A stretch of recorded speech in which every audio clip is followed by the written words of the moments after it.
Selamat pagi, semangat pagi, sahabat pembelajar. Kita berjumpa kembali di seminar online yang diselenggarakan oleh Indonesia Belajar. Indonesia Belajar adalah sebuah media untuk belajar, tentunya yang berisi motivasi, inspirasi, dan pengetahuan tentunya dari para narasumber terbaik di Indonesia. Hadir dalam platform mobile aplikasi yang sahabat pembelajar bisa langsung download di Google Play Store maupun di Apple App Store. Dan bicara mengenai aplikasi, saat ini kita sedang mengembangkan aplikasi, jadi sahabat pembelajar dianjurkan untuk mendaftarkan diri boleh di aplikasi, dan nanti melakukan klik pada event terdekat, menu event terdekat untuk masuk ke dalam Zoom Room, seperti itu.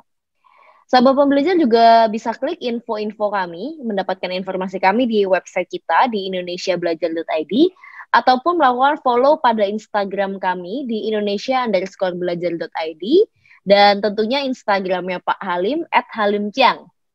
Dan bagi sahabat pembelajar yang memiliki Facebook, boleh untuk melakukan like pada Facebook fanpage kami di indonesiabelajar.id. Dan kami juga telah membuat sebuah grup WA khususnya untuk Pak Halim. Jadi para sahabat pembelajar jika ingin masuk ke dalam grup tersebut, boleh banget untuk memberikan nomor WA-nya ke chat room kita. Nanti akan kita langsung masukkan ke dalam WA group. Perkenalkan, nama saya Jessica yang akan memandu seminar online kita hari ini. Dan sahabat pembelajar, seminar online kita pagi hari ini menghadirkan Bapak yang luar biasa, yaitu Bapak Halim Siang.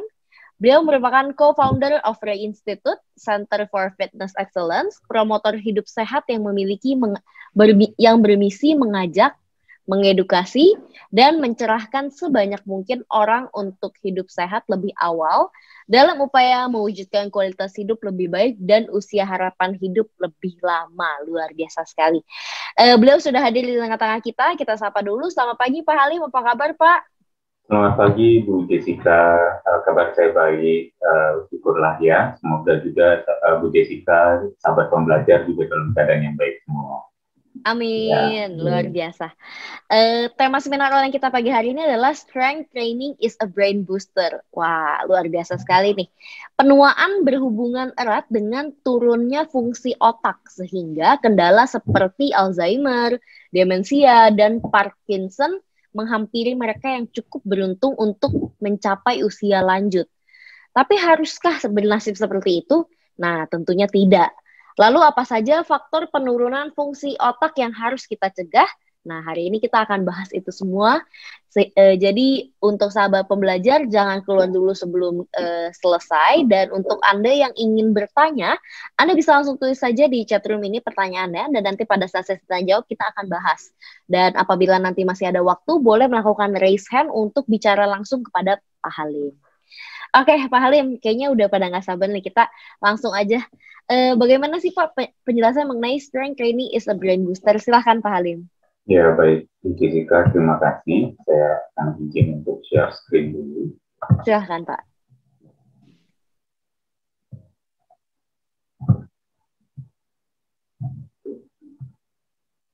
Semoga sudah tampak. Ya. Sudah, silahkan Pak. Ya, terima kasih semuanya. Pada dasarnya topik pagi ini mungkin bukan sesuatu yang kita suka bahas ya, karena rata-rata pada suka ngaku saya ini bodoh. Jadi ya mungkin karena kerendahan hati, jadi akhirnya merasa bahwa waduh saya nanti takut pinter nih kalau saya beban ya. Tapi bukan, lebih kepada sebagai seorang yang mendukung gerakan budaya fisik, membudayakan memajukan kebudayaan atau peradaban manusia dengan olah fisik. Strength training memang menempati satu tempat yang sangat penting, tetapi ironisnya underappreciated. Bahkan di sini saya menemukan bahwa ternyata latihan pengencangan otot yang orang selama ini bilang bukan buat saya, belum tentu coba bilang gitu ya. Nah, kita di sini coba bahas bahwa dari salah satu aspek saja begitu banyak, salah satu aspek manfaatnya, dan kita nggak bicara soal otot gitu, kita bicara soal otak gitu. Jadi dalam satu aspek ini saja banyak sekali manfaat dari latihan pengencangan otot yang selama ini hanya diasosiasikan kepada orang yang mau binaraga saja gitu ya. Tolong kita sekarang expand pikiran kita ya, supaya kita juga ternyata dengan open to everything kita bisa memperkaya kehidupan kita. Nah, ini yang mungkin menjadi arsitektur yang ada di dalam otak kita. Percaya atau tidak, otak kita memiliki 100 miliar neuron. Saya selalu, please move this window away from the shed. Sorry, mungkin saya hanya ini aja, sedikit bingung apakah ini terlihat atau tidak, soalnya saya dibilang disuruh move window. Anyway, saya lanjut. Ya, otak manusia memiliki 100 miliar neuron. Yang masing-masing neuron itu, nah ini neuron kecil. Saya coba cari bagaimana, nah kursor saya di sini, ini adalah neuron, ya, neuron dari sel otak, dan suka ada sambungannya. Yang ini adalah extension dari neuron itu, dan di ujungnya ada akson, ujung-ujung akson itu untuk berkoneksi dengan neuron lain, ya. Dan percaya atau tidak, dan ujung akson ini waktu berkoneksi dengan neuron lain itu karena adanya sinaps. Sinaps ini ternyata bisa terbentuk dan hilang. Jadi sinaps ini adalah pengikat untuk mengkoneksi antara neuron yang satu dengan neuron yang lain. Nah, sinaps ini penting sekali dan ternyata bisa hilang dan bisa muncul. Kalau muncul pun sinyalnya bisa kuat, bisa perekat yang menjadi fungsi sinaps ini bisa lemah dan bisa juga kuat, ya. Nah, kita bisa lihat di sini bahwa ternyata kalau kita berbicara tentang neurodegeneratif, ya, jadi adanya penurunan, terutama dalam hal hubungannya otak itu biasa kemana? Biasanya ke saraf. Ya, ke saraf misalnya dalam hal ini adalah sekelompok yang terutama yang saat sudah terjadi degeneratif adalah sekelompok kelainan yang beragam, menjadi variasi yang bervariatif, ya, yang ditandai dengan penurunan struktur dan fungsi sistem pusat saraf atau sistem saraf periferal atau sistem yang lainnya termasuk otak secara progresif. Penyakit degeneratif saraf umumnya termasuk Alzheimer's dan Parkinson's. Jadi kita di sini melihat bahwa kuat sekali hubungan antara yang namanya otak dengan saraf. Karena otak tersambung ke saraf, saraf tersambung ke semua organ yang ada di dalam tubuh kita.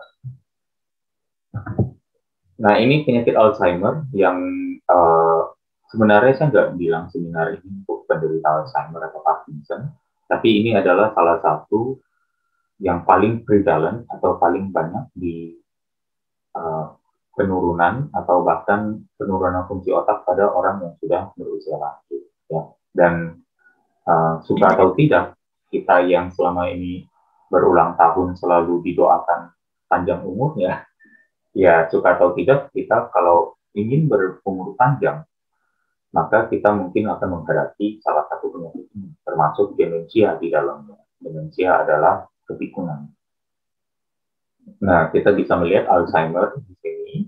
Saya coba munculkan lagi. Nah, ini adalah otak yang sehat, yang di kiri, gambar kiri, ya. Ada gambar neuronnya sehat, ya, dengan sinapsisnya yang kuat, yang biru ini. Kemudian di sini ternyata muncullah namanya debris-debris protein-protein, ya, yang namanya beta amyloid dan juga tau, yang terakumulasi di dalam sel otak. Dan mereka itu akhirnya menghambat koneksi antara neuron yang satu dengan neuron yang lain. Sehingga sinapsisnya ada pun menjadi terhambat sinyal atau koneksinya. Dan hal ini menyebabkan yang namanya otak mengkerut dan cairan otak itu akhirnya mengisi bagian-bagian yang kerut tersebut dan menyulitkan seseorang untuk berpikir lagi, ya. Jadi bisa dibayangkan bahwa sebenarnya, dan biasanya paling banyak itu di area hipokampus. Hipokampus itu area yang tinggi, ya. Nah, bisa dilihat bahwa di daerah sini hipokampus terjadi penambahan fluidnya besar sekali, ya. Dan terjadi penyusutan hipokampus yang sangat severe, sangat parah.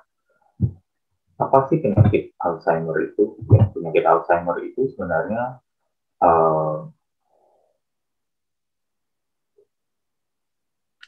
demensia.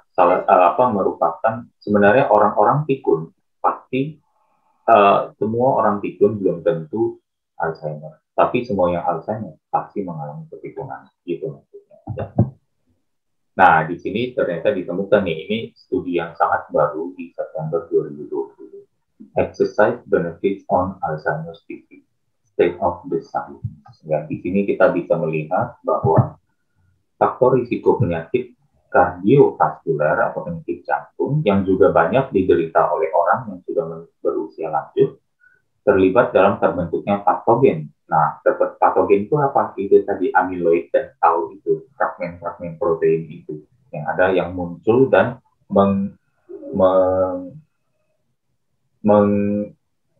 clouding, mencemari sel-sel otak. Ya. Latihan pengencangan otot menurunkan faktor risiko penyakit kardiovaskuler. Berarti apa?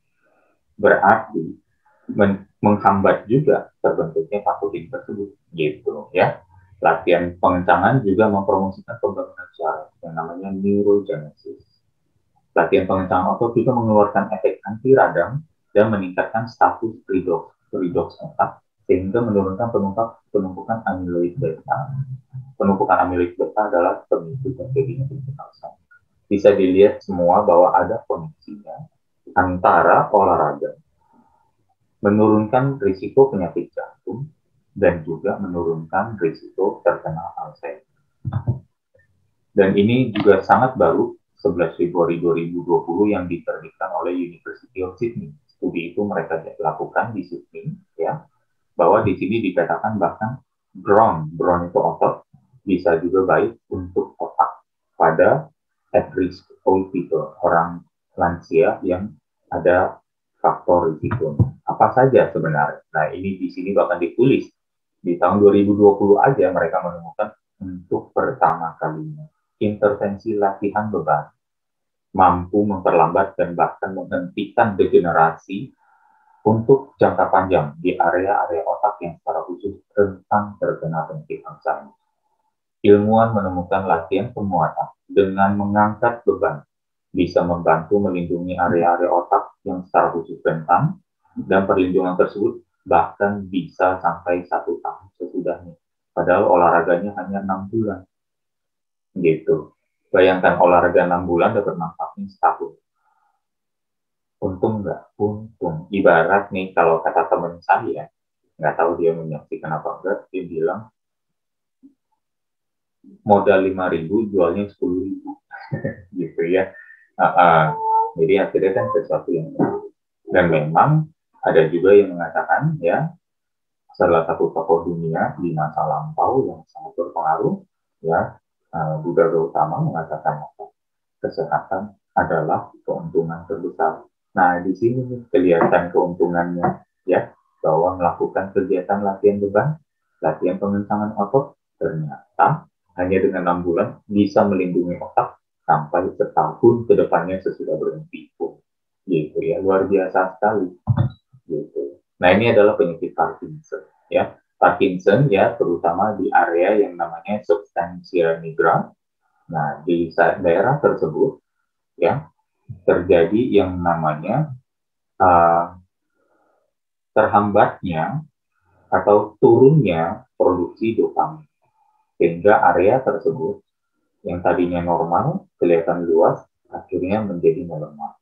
Terjadi degenerasi di sana dan turunnya produksi dopamin. Dopamin adalah salah satu feel good hormones yang diproduksi oleh otak kita. Nah, ini juga ya di Scandinavian Journal of Medicine and Science. Mereka menemukan resistant training, ya, depresi diderita oleh setidaknya 40% penderita Parkinson. Olahraga pengencangan otot rangka pada penderita Parkinson secara signifikan Satu, menurunkan gejala-gejala depresi. Kedua, meningkatkan kualitas hidup. Ketiga, meningkatkan fungsionalitas hidup. Kita mengetahui bahwa Parkinson itu mengganggu otak sehingga akhirnya seseorang mengalami yang namanya shaking. Ya, bayangkan dengan shaking ini fungsionalitas tubuhnya turun, bahkan memegang gelas yang berisi air untuk minum aja sudah sulit sekali karena airnya pasti akan tumpah. Ya, kalau masih bisa mencengkram gelasnya. Nah, ini bahkan fungsionalitas tubuhnya bisa meningkat. Nah, ini juga ya, studi tahun 2011 bahkan sudah menemukan risiko penyakit Parkinson bisa dicegah. Sebentar, ini aneh nih. Screen saya muncul terus, jadi tulisannya nggak kelihatan. Ya, risiko penyakit Parkinson bisa dicegah bila memulai olahraga sejak sebelum paruh baya. Kebugaran fisik dan olahraga dengan pengarahan fisik yang tinggi, ya bahasanya vigorous, haruslah menjadi bagian penting dari terapi pasien penderita Parkinson. Jadi sahabat pembelajar, sekali lagi di sini sangat penting untuk digarisbawahi bahwa penderita Parkinson, penderita jantung, penderita kanker, penderita banyak penyakit, diabetes, insulin resisten, metabolic syndrome, tekanan darah tinggi, ya macam-macam berbagai penyakit itu, bahkan turunnya kekebalan tubuh. Semua itu kita tidak tunggu untuk terjadi baru bilang saya mau latihan. Apalagi udah tunggu sampai terjadi, tapi masih bilang lagi, kata penasehat saya,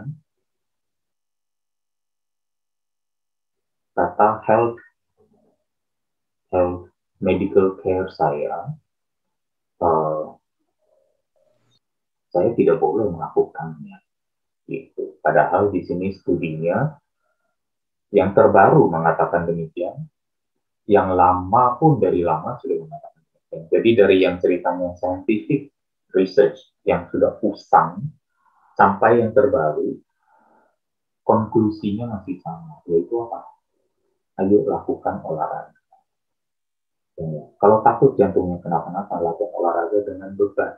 Mengapa? Karena jantung, ya, dayanya lebih lama daripada si otot. Otot capeknya gampang, 30 detik, 40 detik dipaksa begini terus, dia akan capek. Jadi dia akan capek dulu sebelum si jantung kenapa-napa. Gitu loh. Jadi manfaatnya begitu banyak, kita jangan, sekali lagi, jangan tunggu sampai udah kena penyakit baru kita mau. Di saat kita udah punya Alzheimer, kita juga nggak tahu, udah kadang bahkan tidak mengenal diri kita lagi siapa. Di saat udah kayak begitu, boro-boro bisa tahu saya butuh latihan beban. Paham ya maksudnya? Gitu. I'm not making fun. Karena apa? Ada dari silsilah itu di keluarga saya, memang jauh sih, ya. Tapi di generasi nenek saya ada penderita Parkinson, Alzheimer, sampai tidak mengenal dirinya, melihat cermin dan menawarkan makanan. Kamu mau makan nggak? Ngomong ke cermin, mengira orang di cermin itu adalah orang lain. Sebegitunya penyakit Alzheimer. Nah kita nggak mungkin kita mengatakan, saya mau tunggu kena penyakit dulu, baru mau olahraga. Much too late. Di saat mumpung masih sehat, masih bisa bergerak, dan otak masih sharp, masih tajam, masih bisa reasoning, masih bisa punya akal budi, masih bisa punya pekerti, dan masih bisa punya yang namanya akal sehat. Ayo, kita tahu logikanya di mana, gitu. Jangan ditunggu. Tapi kita malah menggunakan logika kita dengan pikiran kita untuk apa?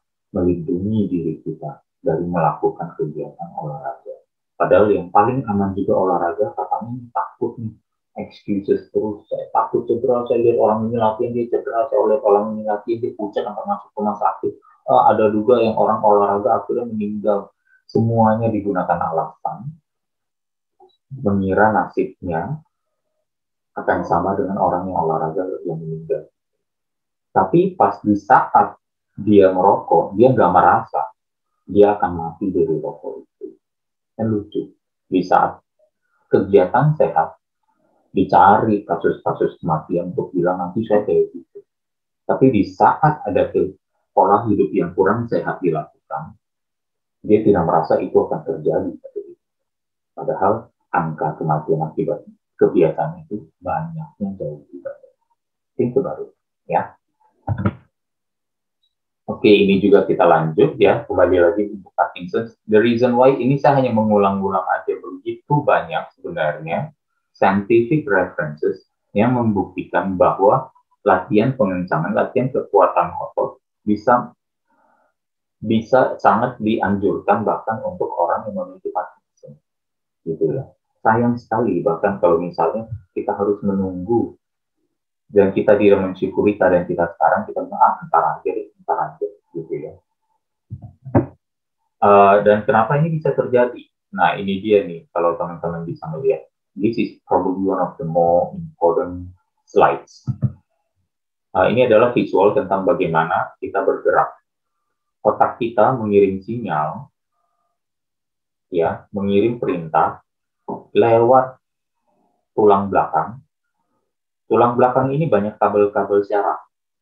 Kabel-kabel syaraf ini, ya, motor neuron ini nempel kepada sepanjang serabut otot. Dan dari situ akhirnya dikirimkan melalui sinapsis, ya, yang menempel pada sel-sel otot untuk mengatakan, ayo kamu berkontraksi. Kemudian otot juga mengirimkan lagi sinyal melalui kabel tulang belakang ke otak untuk mengatakan, oi ini berat nih angkatannya, ya, tolong kirim perintah untuk mengaktifasi lebih banyak lagi serabut otot. Dan akhirnya serabut otot yang dikerahkan atau sinyal perintahnya dikirim kepada otot untuk bilang, ayo lebih banyak lagi serabutnya untuk menggerakkan beban tersebut. Misalnya seperti itu. Ya.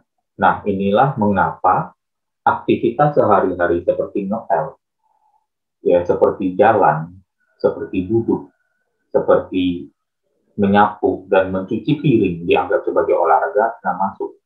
Memang semua teori tentang kontraksi otot ini terjadi. Tetapi at such low level is not a physical challenge enough untuk bisa memberikan manfaat. Saya yakin semua penderita Alzheimer mudanya rajin cuci piring, rajin ngepel lantai, dan rajin jalan ke kantor. Tapi kenapa masih demam? Saya yakin semua penderita jantung, semua penderita diabetes, di rumahnya dulu waktu masih muda, juga rajin ngepel lantai, juga rajin cuci piring, juga rajin menyapu lantai dan mengganti spray di rumah. Mengeluarkan tenaga sampai-sampai nggak? Katanya sih iya. Tapi kenapa kena juga gitu? Kalau dibilang olahraga, menganggap itu olahraga, tapi kenapa tidak ya? Tapi mengapa Parkinson's dan lain-lainnya terjadi? Mungkin akan ada yang nanya, misal, tapi Muhammad Ali gimana? Muhammad Ali kan dia dulu atlet, dia dulu sehat. Tuh, tapi kenapa dia dulu latihan olahraga, latihan beban juga, tapi kenapa dia kena Parkinson juga? Nah, ini dia. Beliau kan juga memiliki karir yang panjang, puluhan kali bertarung di atas ring, gitu ya. Jadi ada kendala lagi di sana yang bisa menyebabkan pasti guncangan pada otaknya, ya, guncangan. Ini saya keluarkan lagi kursor saya, semoga kelihatan di mana ini. Nah, kursor saya sudah keluar di area Sudah, Pak. sini, ya, di area ini, di mana otaknya, kepalanya dipukul dan kena di otak, ya, terjadi guncangan dan area sambungan antara otak dengan spine yang ada kabel-kabel syaraf juga terganggu. Nah, kita mengalami itu enggak?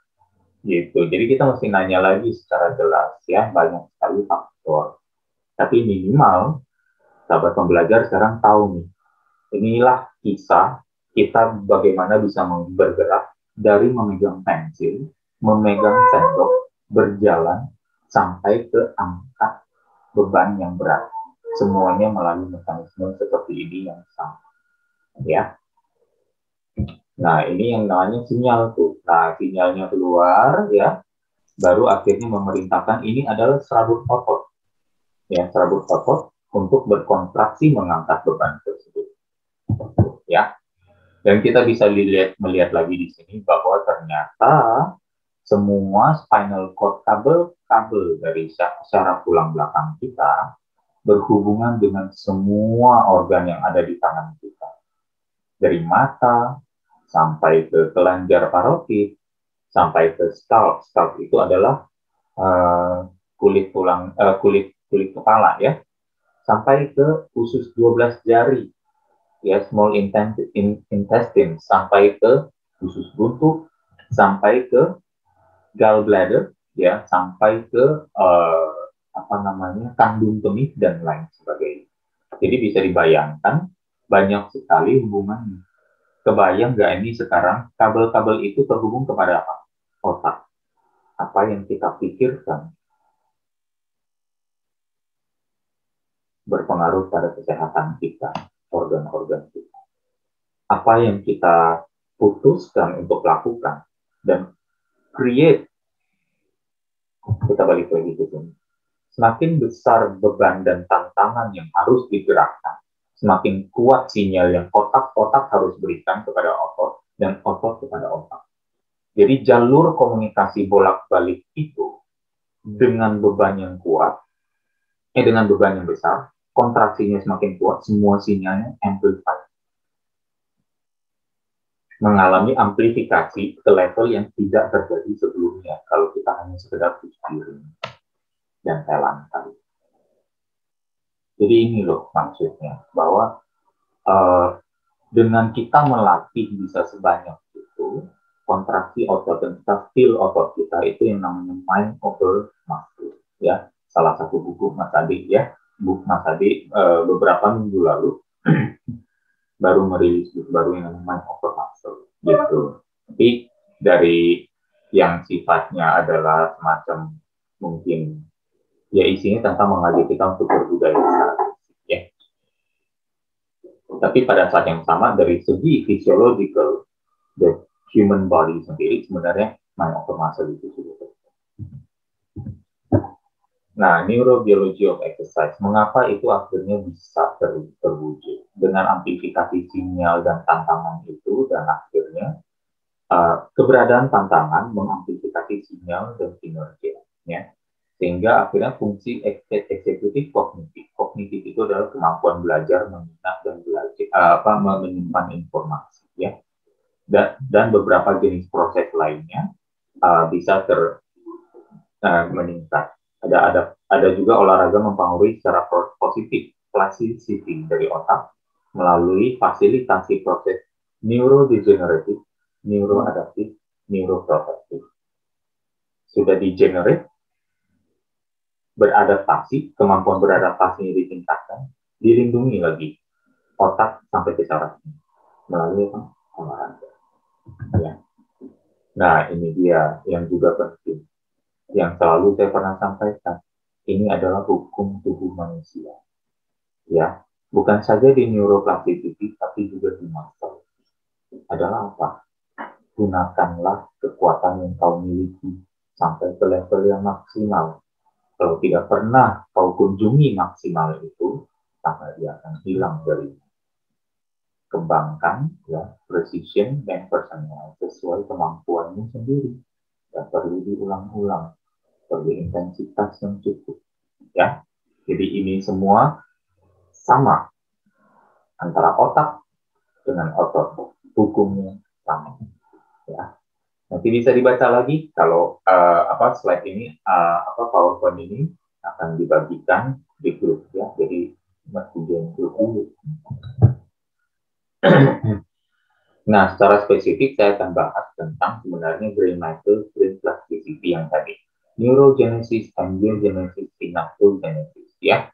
Neurogenesis terjadinya muncul mungkin neuron-neuron baru atau bahkan sambungan-sambungannya dengan sinaptogenesisnya, sinapsesnya yang juga terbentuk, juga terjadi. Angiogenesis adalah terbentuknya pembuluh darah baru, ya, untuk mengirimkan lebih banyak nutrisi dan lebih banyak oksigen ke area otak yang sebelumnya belum pernah ada pembuluh darah itu. Luar biasa, badan kita luar biasa sekali, ya. Kalau itu gray matter plasticity, white matter itu apa? Nah, itu kemampuan berlogika, ya, yang kemampuan tentang berpikir, beranalisa, kemudian memori, ya, kemudian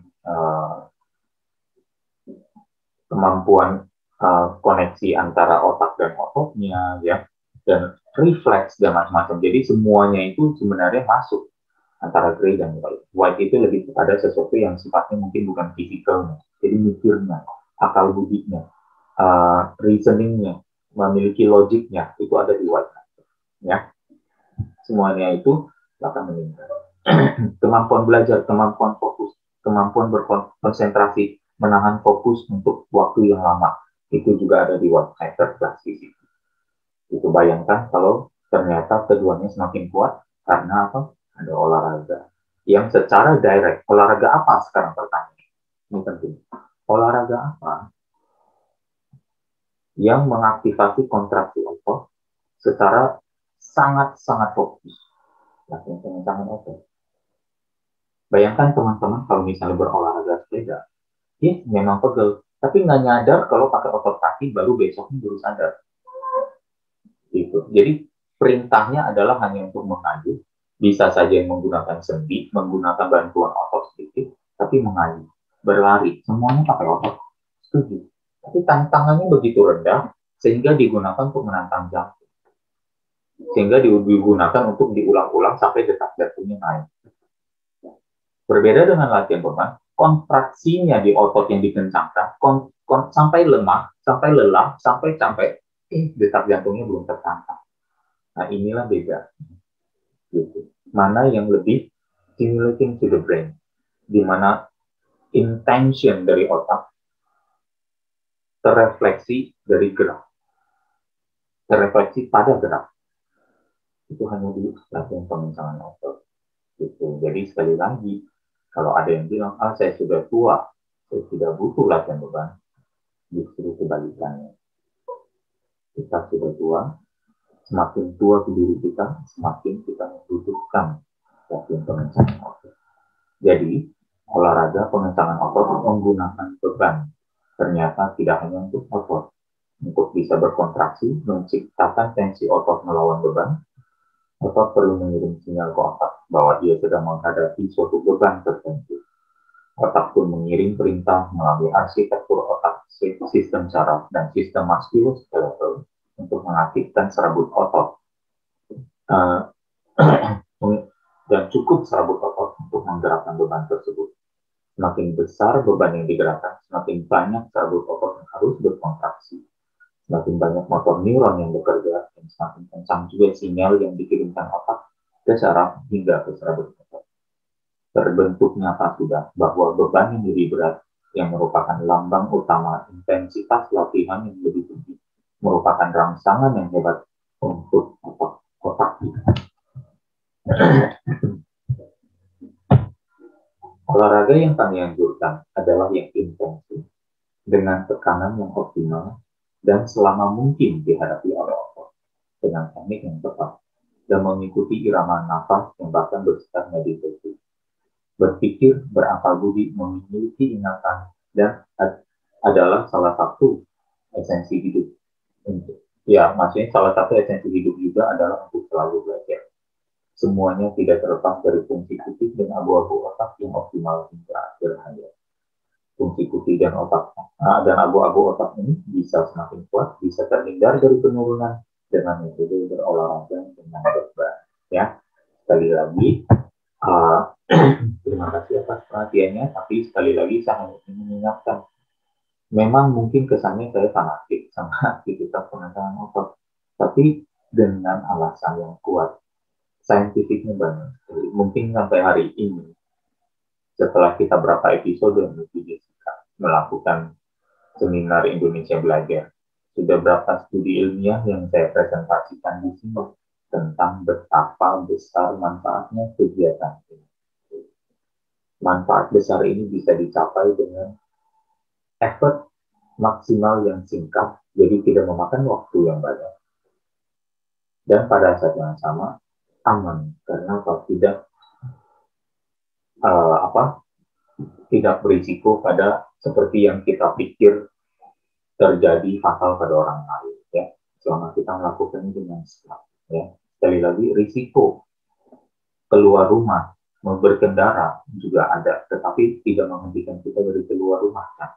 Tidak menghentikan kita dari menggunakan kendaraan, kan?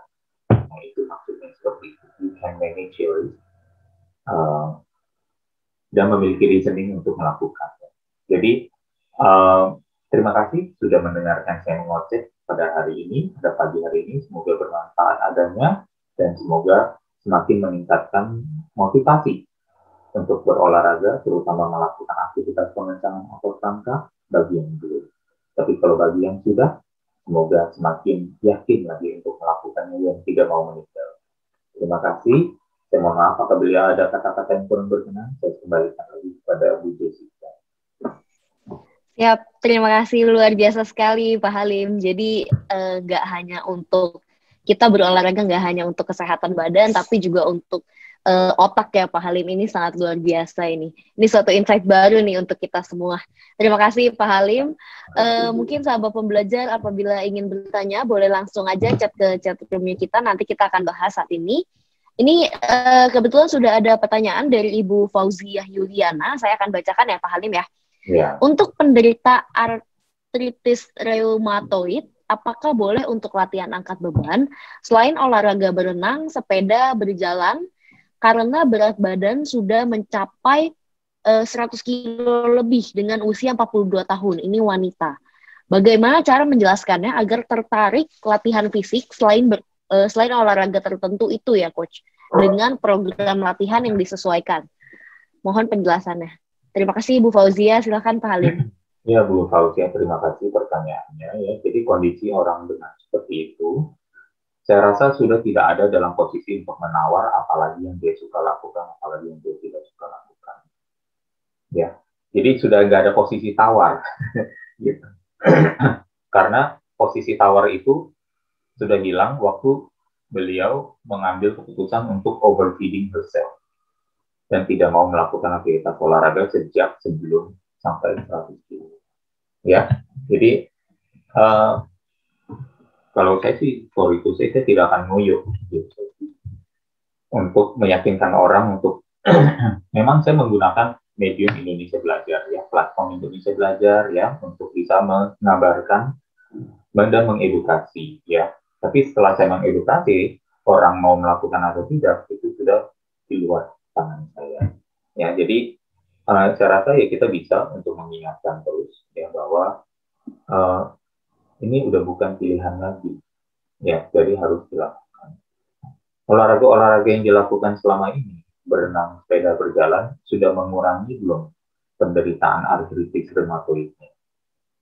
Kalau belum, kapan mau mencoba? Apa yang belum dicoba? Tinggal begitu aja kok. Gitu. Karena kegiatan yang ditulis tadi, berenang, sepeda, berjalan, semuanya aerobik, sama aja. Gitu.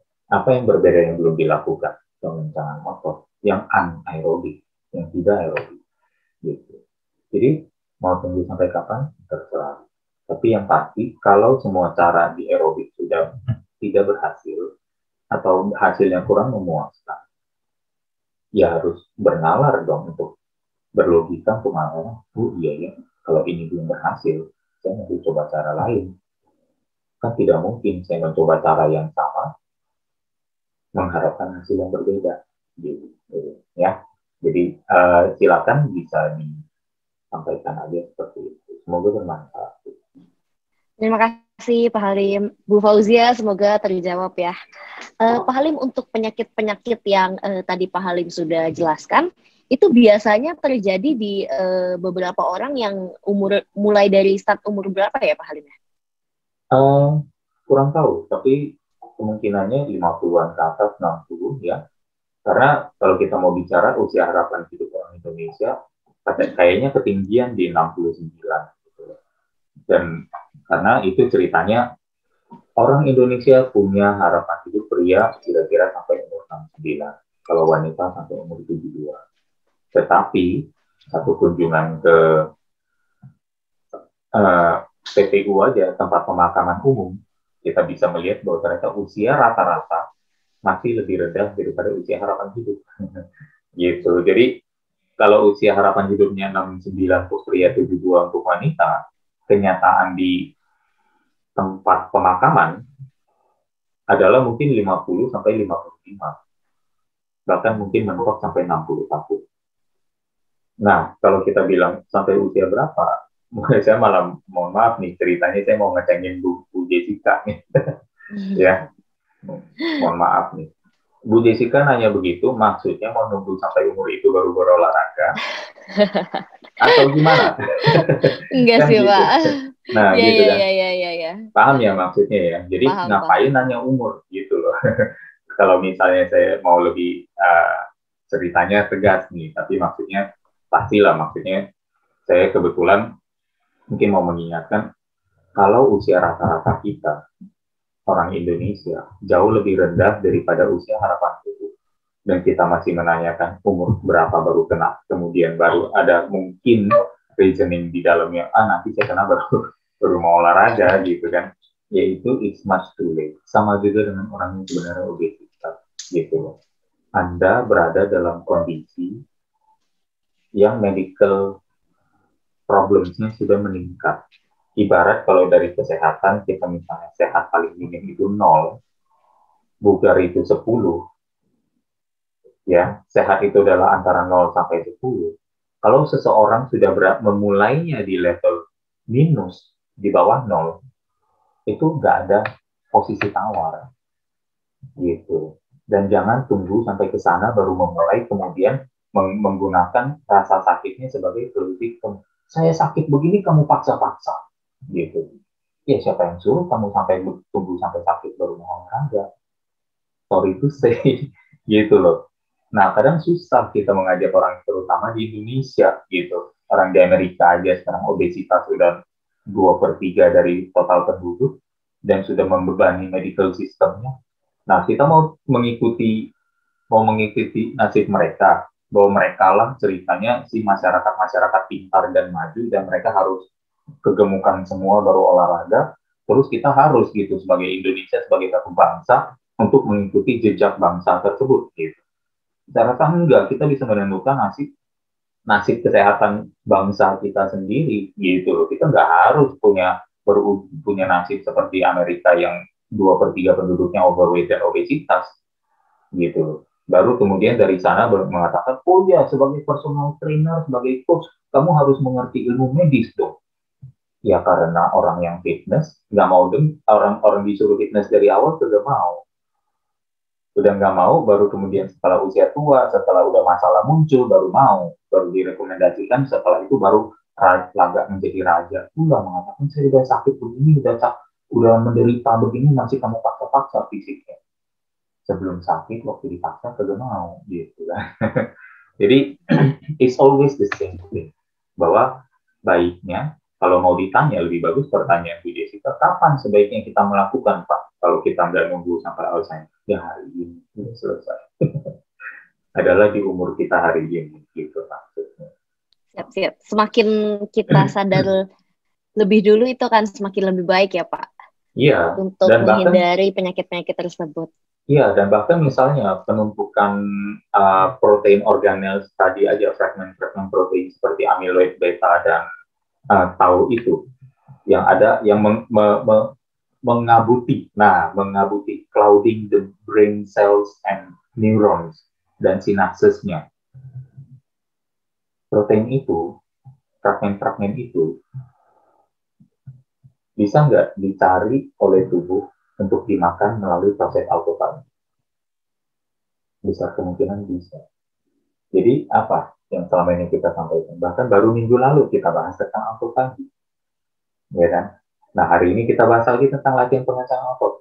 Satu, otot dikencangkan supaya otaknya bisa clear, koneksinya kuat, pada saat yang sama penumpukan protein tau itu dan amyloid beta itu bisa kita cegah juga dengan apa? Dengan autofagi, dengan intermittent fasting, dengan berpuasa cukup panjang dan menggunakan olahraga juga sebagai uh, cara untuk si mendukung memperlama si autofagi itu, memulai apa sih mempercepat proses autofagi itu, gitu. Nah, bisa dibayangkan the whole puzzle itu udah mulai semakin kelihatan, semakin jelas bahwa look, there are all these things, bad things, hal-hal buruk yang mungkin terjadi di badan kita, tetapi ada mekanisme baik yang selama ini kita telantarkan dan tidak pernah kita pakai. Yuk kita pakai sama-sama, gitu. Terima kasih Pak Halim, terjawab. Oke, udah ada pertanyaan lagi dari Pak Rafael. Saya akan bacakan. Izin bertanya, jenis olahraga beban atau tanpa beban apa saja yang memungkinkan penguatan rangka tubuh? Terima kasih. Silakan Pak Halim. Terima kasih Pak Rafael. Ya, terima kasih Pak Rafael. Mungkin maksudnya di sini mengira bahwa Pak Rafael mengira tanpa beban itu tanpa dumbbell gitu ya, atau tanpa mesin-mesin. Padahal sebenarnya bobot tubuh kita bisa menjadi beban sendiri. Jadi kalau misalnya nggak punya mesin bench press, tidak punya dumbbell untuk melakukan bench press, kita bisa push up. Bahkan kita bisa squat dengan berat badan sendiri tanpa perlu dumbbell. Kalau akhirnya kita perlu, otot kita sudah semakin kuat, kita gunakan gerakan yang namanya lunges. Lunges itu adalah squat satu kaki untuk menambah tantangan. Ya, jadi macam-macam masih bisa. Kalau misalnya mau akhirnya berinvestasi sedikit, beli dumbbell. Kalau untuk para Rafael mungkin belinya yang 3 kilo, 4 kilo, dan 5 kilo. Nah, untuk ibu-ibu yang pemula mungkin belinya 2 dan 3 kilo. 1, 2, dan 3. Untuk pria mungkin 3, 4, dan 5. Untuk memulai, yang beli sepasang bisa. Ya, jadi olahraga bisa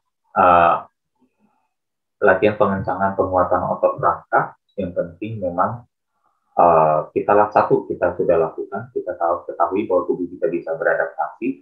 Melalui proses adaptasi itu kita semakin kuat berarti membutuhkan beban lebih besar lagi atau tantangan lebih tinggi lagi. Tantangan itu bisa beban, bisa istirahatnya diperpendek, bisa juga kegiatannya dilakukan lebih lama. Jadi bisa dipilih mana saja caranya untuk meningkatkan terus tantangan kepada otot rangka. Semoga terjawab, Pak. Terima kasih Pak Halim. Pak Rafael, semoga terjawab ya. Apabila ada pertanyaan lanjutan, boleh langsung chat aja ataupun melakukan raise hand untuk unmute. Oke, ini ada beberapa komen, sudah ada beberapa komen dari Bu Yesi. Terima kasih Coach, penjelasannya luar biasa sekali, manfaat latihan beban. Wah. Ada dari Bu Erlin, terima kasih Coach untuk sharingnya. Bu Fauzia, baik Coach, terima kasih jawabannya sudah terjawab berarti tadi Bu Fauzia. Nah, ini ada pertanyaan lagi dari Ibu Era. Overall, apakah bisa disimpulkan bahwa RT selain meningkatkan produksi GH juga sebagai neurogenesis yang keduanya termasuk esensial utama tubuh kita? Mohon pencerahannya, Coach. Terima kasih, Bu Era. Terima kasih, Bu Era. Sebenarnya kalau mau dibilang utama, esensial banyak sekali ya untuk peran tubuh kita. Bukan produksi GH aja, untuk wanita iya mungkin GH, untuk pria kan juga ada testosteron. Untuk wanita juga perlu sedikit banyak ada estrogen. Kemudian bagi bukan sekedar neurogenesis juga, tapi misalnya kekuatan jantung, ya kekuatan paru-paru, cardiorespiratory, sistem limfatik tubuh kita, semuanya juga adalah utama. Ada lebih kurang menurut medical science 12 sistem dalam tubuh kita. Tetapi sistem itu sebenarnya bergerak dalam satu kesatuan yang sinergi sebagai yang namanya manusia. Ya. Jadi kita berpikirlah sebagai satu keutuhan si manusianya itu. Ya. Hanya secara kebetulan memang akhirnya mau tidak mau kita melihatnya secara satu persatu bagaimana yang bisa kita booster. Satu di fitness bagaimana yang kita bisa booster, mungkin di industri lain melihatnya dengan bagaimana kita melihat ini sebagai satu yang berdiri sendiri dan tidak terikat pada bagian lain sehingga kita otak-atiknya di situ saja, mengira tubuh manusia seperti mobil. Kalau akinya rusak ya udah urus akinya aja. Kalau bannya rusak nggak ada hubungan nih sama radiator, gitu ya. Atau kalau misalnya sistem remnya rusak nggak ada hubungan sama filter bensin atau pompa bensin, gitu. dengan mengira tubuh manusia seperti mobil, akhirnya apa? Kita memilih arah reduksionis itu. Padahal kita sebenarnya manusia satu ketuhanan yang kita harusnya bukan reduksionis, tapi kita bahkan harus melihat yang lebih ekspansif, ya. Jadi, ya, resistance training bisa membantu dalam banyak hal, metabolisme, kelangsingan, mencegah resistensi insulin, mengurangi peradangan, mencegah berbagai penyakit jantung, risiko jantung, kanker, stroke, dan sebagainya. Yang kesehatan pembuluh darah juga meningkat. Karena kesehatan pembuluh darah meningkat, jantung semakin kuat, juga akhirnya pengiriman oksigen dan nutrisi ke seluruh tubuh semakin baik, sehingga makanan yang kita konsumsikan bisa lebih bagus. Manfaatnya lebih besar manfaatnya. Karena berbeda lagi saat kita bilang, oh kita sudah memenuhi nih kuota makan. Iya, kuota makan kita terpenuhi, tapi yang diserap oleh tubuh berapa banyak.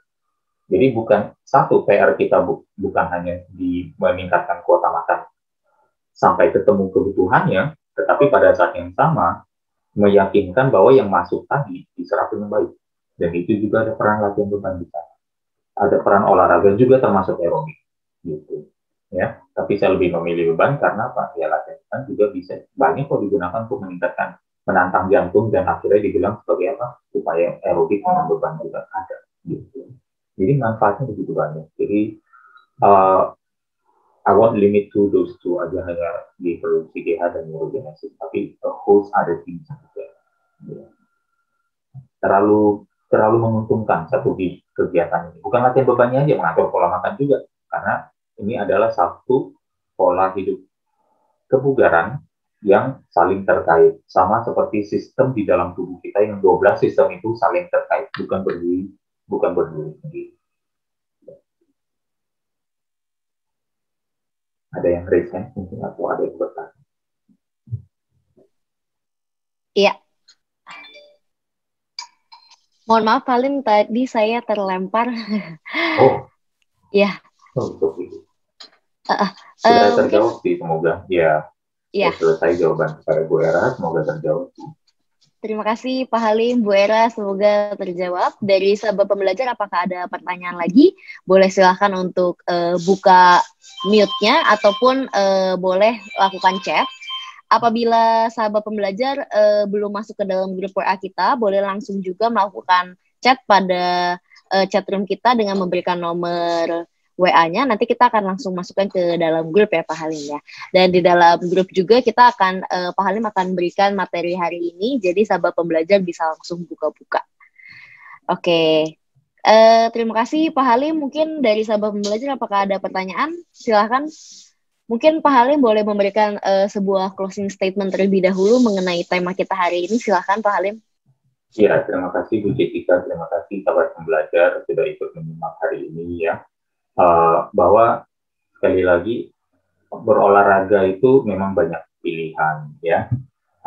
Silakan bagi yang merasa yang penting saya udah mau olahraga. Ya kalau saya udah mau olahraga saya pilih yang saya suka, yang nggak apa-apa ya. Tapi sekali lagi tubuh kita semua sistemnya ya mengalami degenerasi, tidak melihat nanti apa yang saya suka untuk turun dulu gitu. Nah, latihan pengencangan otot sudah banyak scientific studies-nya mendukung dari berbagai angle kesehatan ya, mencegah dari berbagai faktor degenerasi.